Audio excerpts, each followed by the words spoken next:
Hello and welcome to the Womanifester podcast. I'm your host, Katie J. I'm a women's empowerment coach and a mentor to badass, game-changing women. I'm here to share insights, practices, and resources that help me and my clients manifest with ease. It's my hope that you'll apply what you learn in this podcast to your life. When you embody these practices and mindset shifts on a daily basis, you will notice profound shifts in your life. My clients and listeners tell me that after working with me, they have a deeper trust in themselves, a better relationship with their own inner wisdom, and they are more alive and awakened to their inner joy and happiness. If you want more energy, more self-love, more abundance, and better relationships, then tune in for your daily dose of motivational messages from me and my special guests. If you're ready to live life as your most authentic self and manifest faster and easier than ever before, then you've come to the right place. Thank you for joining. Let's dive in. Welcome back to the Womanifester podcast. We have a guest on the show who I have been wanting to interview for over a year, and I'm so excited to introduce Tori Washington. Tori is a spiritual business mentor, transformational speaker, and creator of Wealth Embodiment Flow. Among her community, she's known as the no bullshit soul sister you've always wanted.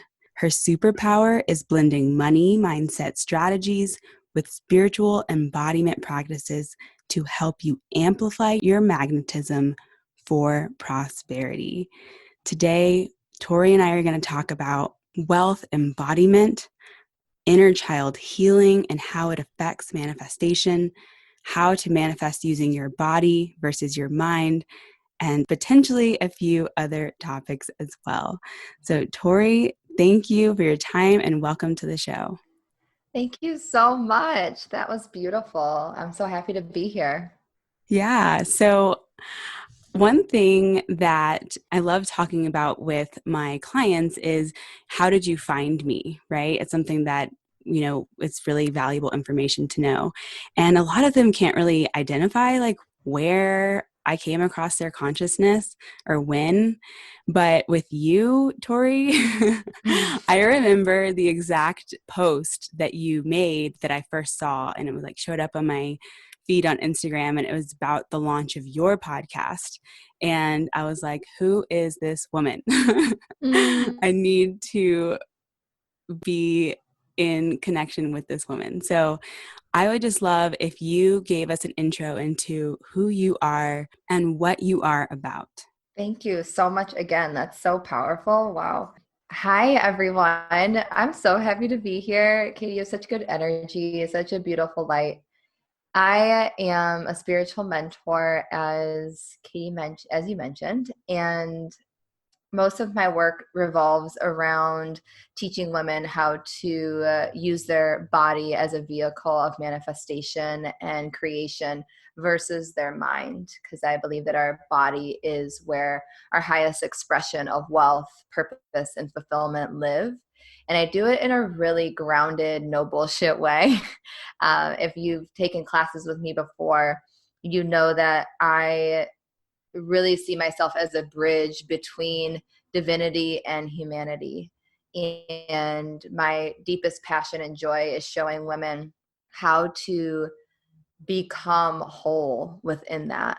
So, how to reconcile the God, the spirit within them by embracing their human experience. And I teach that today because that was the catalyst for my healing journey, which began a little over 10 years ago. I won't go all the way back to the womb, but I found spirituality at a really young age. I was really lucky to go to it was a non-denominational church back in Detroit, Michigan, where Marianne Williamson was actually our speaker. I forget what she calls herself officially back then, but I remember hearing her voice and immediately feeling like, wow, I'm understood. That's that's what I've been longing for a long time. And she wrote the book A Return to Love. I didn't put it down for years throughout it was my late teen years into my early 20s. And after moving through many different ebbs and flows, addiction, trauma, I landed at a version of my rock bottom that really invited me into a deeper healing journey. And I remember during those times hearing about the law of attraction and hearing about this different way of living that just seemed so at the time out of reach. So I started with love. I started with learning how to love and accept all parts of me. And that led me down all different types of journeys of intuitive work and recollecting old memories and turning them into purposeful platforms, and eventually leaving the corporate world and starting my own business. And then that's a whole nother spiritual awakening we can get into when you start your business. And over the last few years have really anchored into inner child healing, and as it relates to growing your business, and embodiment as it relates to manifesting. And here we are today. And here we are today. Thank you so much for sharing that. When you follow someone for a little bit, you hear their story, right? Because you share it in different webinars and in posts. And so you get kind of bits and pieces. And it's just so interesting to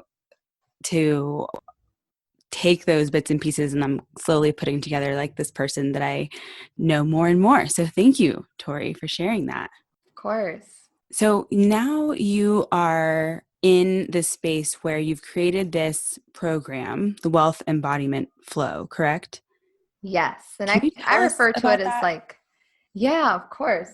I refer to it as like a body technology. Mm, And that's because it truly was channeled. This isn't something I've ever seen before. mm, And I was so nervous to launch it and put it out into the world because it's quite different. It's a totally different take on manifesting.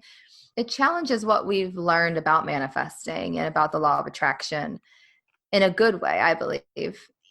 And the purpose of it is to call you forth into a new level of manifesting, a new way of manifesting.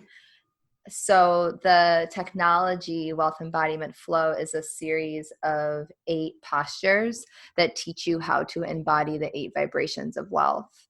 And it's powerful because our body is really, it's our vehicle for creating. It's our record keeper of every pleasurable moment, every painful moment. Your body records it, not your mind.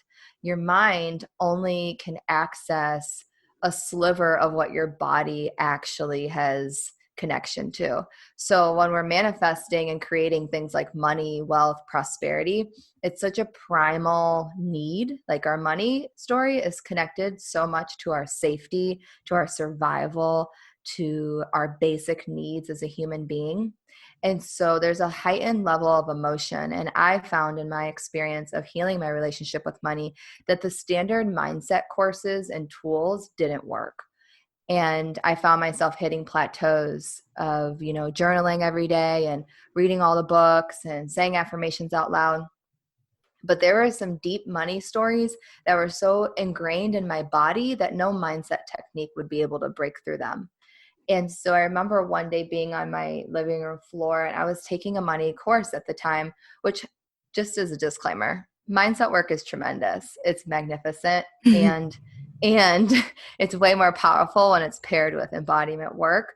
And so I was doing a money mindset course, and I kept hearing just regurgitated stuff like the same thing again and again about like think about wealth and then you'll attract it, or the standard things that we see in terms of the law of attraction. And I was so frustrated because it just simply wasn't taking me to the level that I really wanted to go. And I remember feeling just so stuck in scarcity, which I will note, and we can talk about more, scarcity for me at that time was not zero money in the bank, because scarcity doesn't mean you're broke. Mm-hmm. Scarcity is just fear of not enough, fear of too much. Like it's just a fear energy.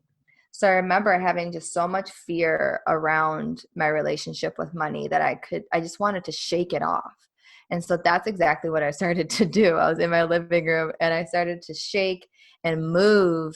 And I had this thought. I was like, if I could take the affirmation that's on my journal page and I could move it right now in my body, what would that look like?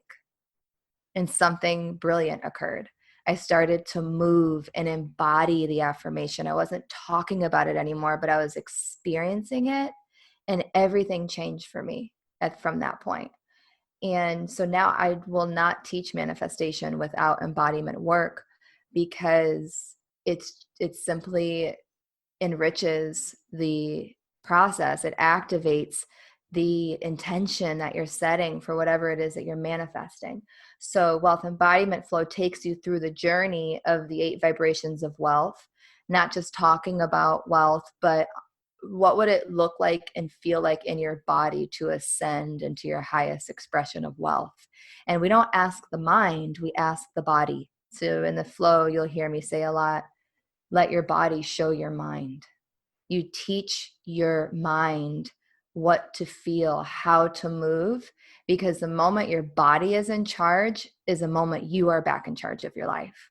The moment your mind takes over, you are a victim to your reality and your circumstances, because the mind is set up and designed to find and point out flaws and collect and create evidence of why something isn't there, because it's there to keep you safe. But the body is an intuitive vehicle that can transcend your thoughts and can support you in magnetizing and attracting what you want into your life. So that's the gist. That is so incredible. It reminds me a lot of Dr. Joe Dispenza's work and how he says, train your body to follow your mind. Or Yep. no, train your mind to follow your body towards an intentional future. Yeah, he's incredible. I remember doing his hypnosis for like a year straight. And as I go back in my journey, he played a big role in setting the foundation for this technology to flow through me. I really, really respect his work, and it takes things to a new level. I'm so glad you mentioned him. He's powerful. Who else are your mentors? It's so funny you asked that, because you asked that and a lot of people ask that, and I'm going to be 100% honest, and I mean this in the best way. My soul is my mentor.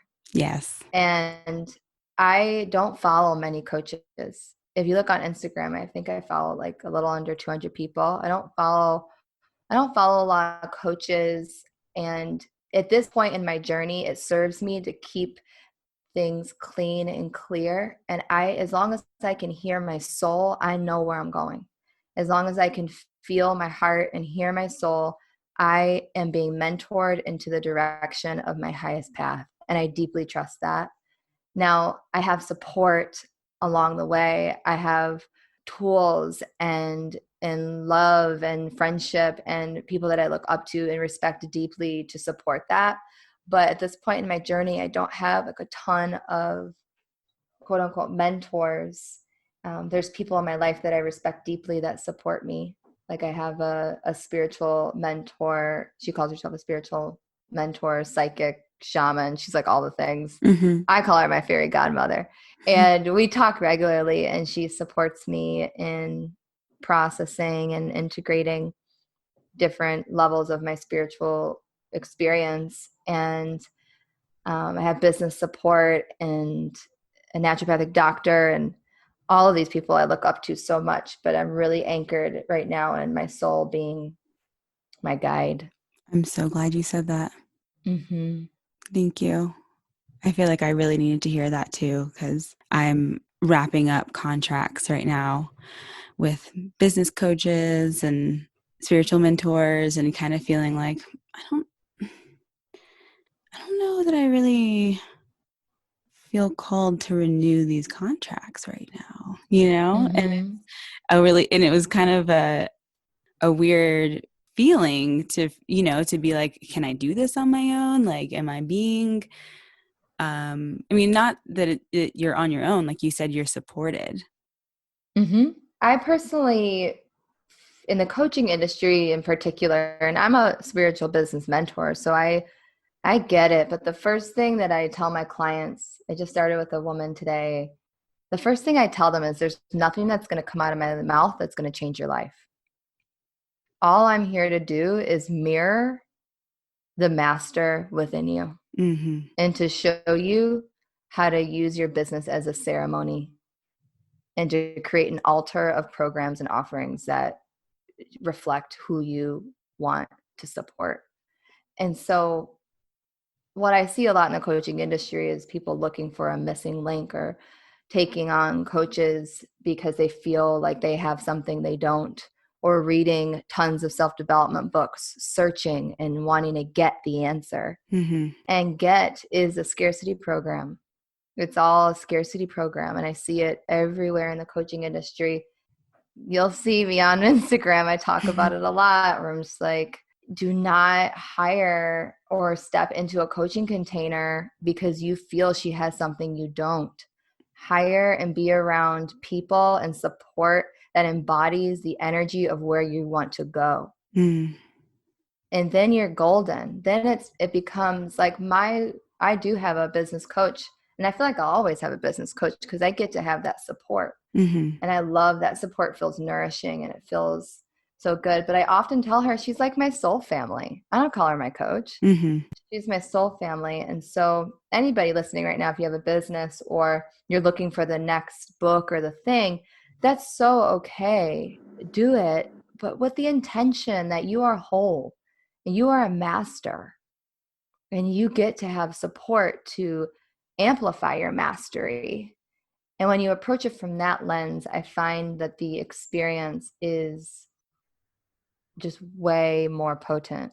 I appreciate that. Thank you for bringing in that perspective because it's fresh and you don't see that a lot, like you said, Mm-hmm. in the coaching industry. So thank you.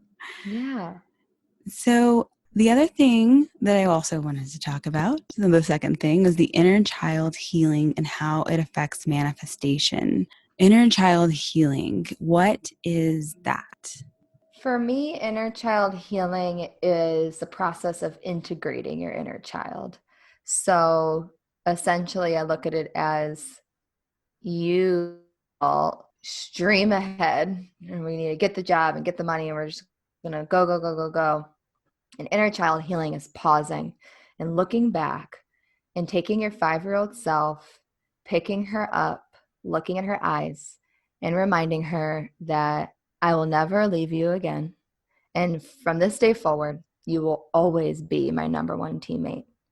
And together, repairing all the times that you didn't feel heard, all the times you didn't feel seen, and every time you felt abandoned. It's going back into those memories and rewiring them so that growth, wealth, love, success no longer feels like a threat and now feels safe. And not only safe, but pleasurable. And I feel like inner child healing is a journey that continues because your inner child is the gatekeeper to every new level of your life. Every time you grow, your inner child's at the gate. And until she feels safe, the gate won't open. So when it comes to manifesting, you're only going to manifest what your inner child feels safe receiving. And for many people, that's not a lot. So I take my clients on a journey of healing and integrating their inner child so that large amounts of money, a successful career, a relationship doesn't feel like they have to sabotage it. They can just enjoy it. Mm. Yeah. It's like reparenting yourself. Mm-hmm. That's exactly what it is. So yeah, that's how inner child healing has been explained to me too, and that's how I've used it. Do you like, obviously it's something that we do ongoing. But I'm sitting in the seat of a listener who's hearing about this for the first time and wondering, like, how do I do it? Like, do I need to have someone hold space for me to do it? Can I do it at home by myself? Like, That's what's such the a good best way to question. do inner child healing? So I love this question. I feel like it's both, and it really just depends on where you are in your journey. I started inner child healing without realizing it by reading A Return to Love. And every time I read that the universe loves me and that I don't have to be guilty for my desires, I was repairing the parts of myself that felt separate. So that's inner child healing. So it's any time you come back in union with the fact that you're loved and you're seen and you're enough. For some people, that's a book. For some people, that's a movement practice. For some people, it's mirror work. So I believe that you get to tune into your intuition and ask where would be a beautiful place for you to start. And for deeper inner child healing work, I absolutely recommend having a guide so that you can fully surrender and go into the spaces that are a little bit deeper and sometimes darker. And you can have a guide that will support you in navigating it. It's not to say you can't do it on your own. And having support heals the inner child too. So having a guide there is really powerful. But there's many, many, many ways to heal the inner child. I personally love embodiment work. So coming back into relationship with your body, and oftentimes the memories of your inner child don't live in your mind, they live in your body. So a woman walks into a room, she's saying one thing, but I always look at someone's body language because that tells me what they're really saying. And so really inner child healing is coming back into relationship with yourself and relating to yourself in a new way. And you can do that all different kinds of ways. Start anywhere. Start by saying I love you in the mirror every day. Looking in your own eyes while brushing your teeth. That's inner child healing. That's a great place to start, I think. It is. I challenge everyone listening to do that. Hello, Katie J here. I'm briefly interrupting this episode to tell you about my manifestation circles. These are online women's circles designed to help spiritual women learn and leverage the collective manifestation power of sisterhood. So if you are done with limiting beliefs, doubts, and fear getting in the way of your best life, and you want to speak your truth, and you want to surround yourself with a community of strong spiritual women, and you want to learn how to facilitate your own shadow work and healing, then this is the group for you. Head on over to womanifester.com to learn more. All right, let's get back to the episode. You mentioned that you can kind of read somebody's energy and maybe their nonverbal communication. I feel like that is a gift. And I'm curious if that's something that you've felt your entire life or you've recently developed. What's going Felt it on with my that? whole I felt it my whole life. And it's a gift, and it's a gift that every human has, I Mm-hmm. believe. Mm-hmm. And so whenever you decide to open that gift is up to you because you have free will. I've felt that since I was a little girl. I remember looking into my mom's eyes and her wanting to, you know, rub me to sleep or rock me to sleep, and I would put my hand up on her cheek.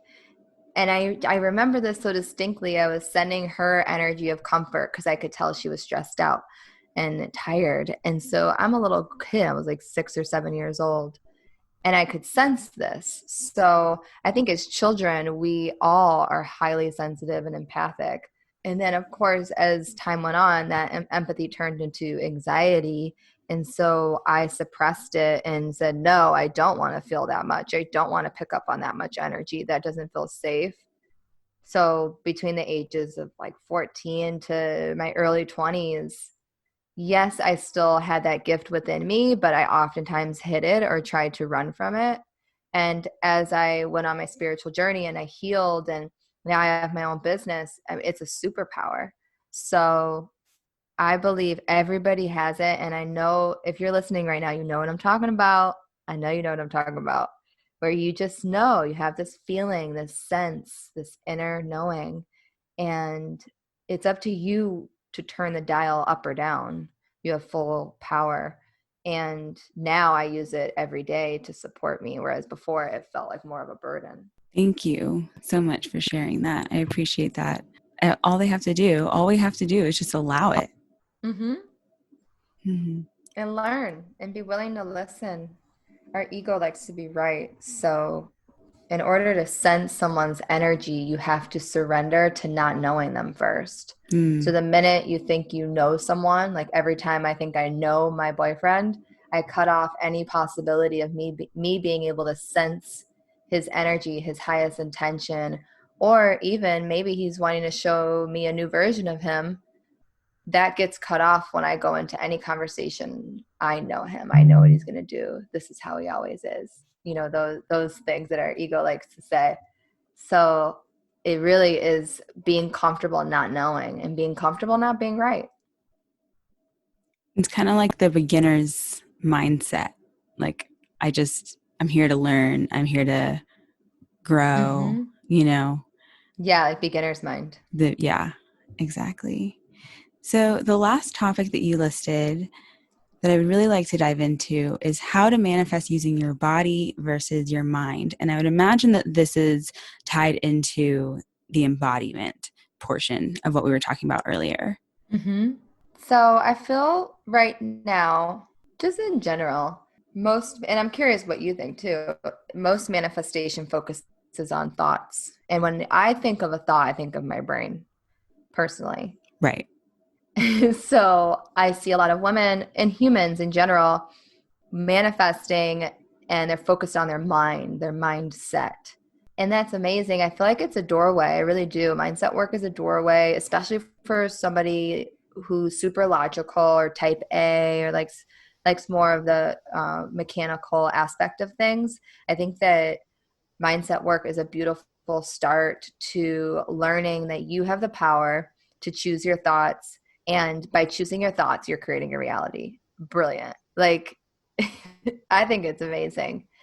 And there's a whole nother side of the spectrum that is waiting for us to tap into, and that is body manifestation. So manifesting with your body, embodiment work. And the reason why embodiment work is so powerful, and it also is a bit quicker than mindset work, is because when you add a heightened emotion to any intention, it amplifies it. And the fastest way to create a heightened emotion is through the body. So when you're manifesting with your body, it's just like what you said in the beginning with Joe Dispenza. It's letting your body lead and your mind follow. It's moving your body in different shapes and different places that allow for a new level of emotion to come through. And I want you to imagine embodiment work is like journaling with your body. So imagine you just like put the pen down, put the journal down, which is what mindset work is primarily based off of. And you would let your body be the pen, and you would let the air be the journal, because you're literally like creating your reality with your body.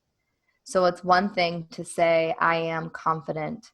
But then my next question is, what does confidence feel like right now? If you were to embody confidence right now, what would your body do? Where would your body go? What do your eyes do? What does your facial expression do? Because what tends to happen with manifesting is we put out what we want. So let's say like, I want a new house. And what our body does doesn't match up with that. And our body is more powerful than our mind. So technically you can think positive thoughts, but if your body doesn't believe them, they're not going to manifest. So we have to give the body a chance to catch up, and we get to bring the body on board. because that's the true vehicle. It's the driver. It's the guide towards what we really want. Do you have a background in dance? I don't actually. I will say I'm a terrible dancer just because I'm not coordinated, though I love to dance. I was a gymnast my whole life. I started gymnastics when I was 6. I was a competitive gymnast and then started teaching yoga in college. So I've been in movement most of my life. Yeah. Do you feel like, because I have too, I was a cheerleader at a really young age and all like up until college, and yoga and just movement has always been a part of me. And Mm-hmm. I'm curious because I know that, there are women out there who aren't as comfortable in their bodies as we are, or Mm-hmm. aren't familiar with moving their bodies in that type of way. And I guess what I'm referring to is because obviously I've seen clips and things of the wealth embodiment flow, and it does kind of feel like a dance to me, or it looks like a dance to me, because that's how I Absolutely. that's how I connect to it. But I'm just curious if you've encountered any women who are like, this is really uncomfortable for me, and if You it's know what I still say to those accessible. women? And I'm so glad you're asking this, Katie. This is so powerful because I've taught this to all different races, all different body types. And the beauty is everybody's going to move with it different. And when a woman says, is it going to be uncomfortable? I say, hell yes, it's going to be uncomfortable because that's where your nervous system shifts. And that's what we want. I don't want you to be comfortable. I want you to be uncomfortable, because what's going to be more uncomfortable is if you don't train your body to link up with your mind.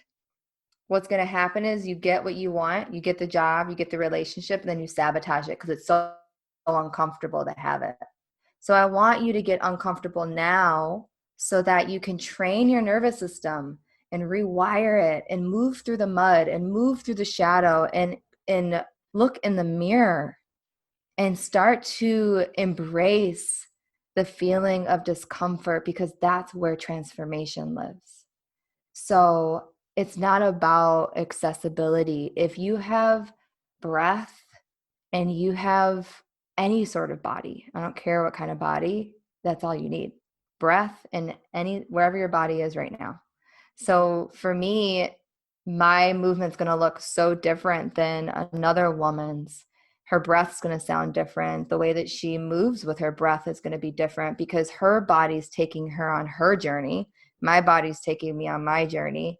And so it's really powerful that it is that uncomfortable. And I want to assure any woman that if movement is uncomfortable, I invite you to try it immediately. One thing that the shamans ask, this question has stayed with me since the moment I heard it.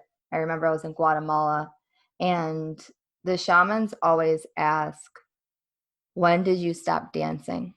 If there's any sort of depression occurring or quote unquote something negative's happening in your life, that's one of the first questions that they asked. Because we came here to dance with life. We came here to be embodiments of wild grace, to dance our way through life and move. But our society has gripped us with such scarcity that we're frozen and we're dead inside. So when I take women through embodiment practices, they are roaring, they're crying, they're shaking. Some aren't even moving, but something inside of them is moving. Some of them fall to their knees. Some of them are just standing there and breathing, and that's enough. But they're waking up and they're coming back alive. And that's why movement. So I'm not concerned with how pretty it looks or how graceful it looks. I'm concerned with where you're willing to go with yourself, where you're willing to meet yourself so that you can have the life that you want to live. You're not going to get that writing in a journal. You have to move your body into it and get your nervous system on board. That's how you do it. In my opinion, that's what's worked in the most powerful way. I Hopefully that can answers your question. It does. Thank you. And I was just going to say, I can see this work that has been clearly channeled through you and is something that you embody in a way that is, it's very clear that this is your message and in your gift to the world. And I'm curious where you see your life in 10 years, Tori. Mm, that's a beautiful reflection. I see myself speaking a lot on stages, not with people sitting in a chair, but with people moving and making turning seminars into ceremonies and bringing beauty and harmony wherever I walk and bringing people back into relationship with their spirit through words, through writing, through speaking, through movement. And I get these like flashes of where that's going to be. And sometimes spirit will show me little slivers of how it looks, but I don't need to know. In this moment, it's already done. I can feel the thread has already been set, and the arrow has been in momentum for a really long time, and I'm not cool doing this alone. Like, I'm bringing everybody with me. So I also see tribe and community and other women who know how to teach embodiment work passing this down. I'm a big believer in lineage, in the passing of codes and the passing of work and wisdom. And if it just stays in me, that's useless. So my whole life is a we conversation. If it's happening in me, it's happening in the collective. And how can I create collective experiences? And how can I pass on this information, this gift, whatever you want to call it, so that other people can create it in their own unique way? So I also see a lot of teaching and creating a lineage of women who are my soul family, and men too. Men can come. Everybody can come. So that's what comes through in this moment. And if you ask me this tomorrow, something new may come through. I don't know. I love that. Thank you. Yeah. Tori, where can people go to learn more about you, connect with you, etc.? I'm on Instagram. That's my main corner of the internet at I am Tori Washington. And I just have made a comeback on Facebook, which has been so fun. I feel like Facebook is the Wild West, and I'm kind of just saying whatever the F I want on there, which has been really fun. And you can find me at Tori Washington on there. And I have a new course coming up for female spiritual entrepreneurs called Ascension and Overflow. And that's going to be dropping here soon. So keep a lookout for that. And maybe we hang out in the group program. Awesome. Thank you so much, Tori. I really appreciate your time today. Thank you. These are beautiful reflections, and I was so happy to spend time with you. I know that your time and energy is so, so valuable. So I want to just say thank you for stopping by today. If you enjoyed this episode, I would greatly appreciate it if you took a screenshot of you listening to it and shared it to your Instagram. Tag me at Womanifester, and I will be happy to share it to my Instagram story as well. This helps us spread the word about manifestation, mindset training, and all of the good juju that comes out of this type of podcast. I also love connecting with podcast listeners, so tell me what your biggest takeaway is. Tell me what your aha moments were, and I will gladly share them on my story as well. Can't wait to connect with you, and I'll see you next time. Bye.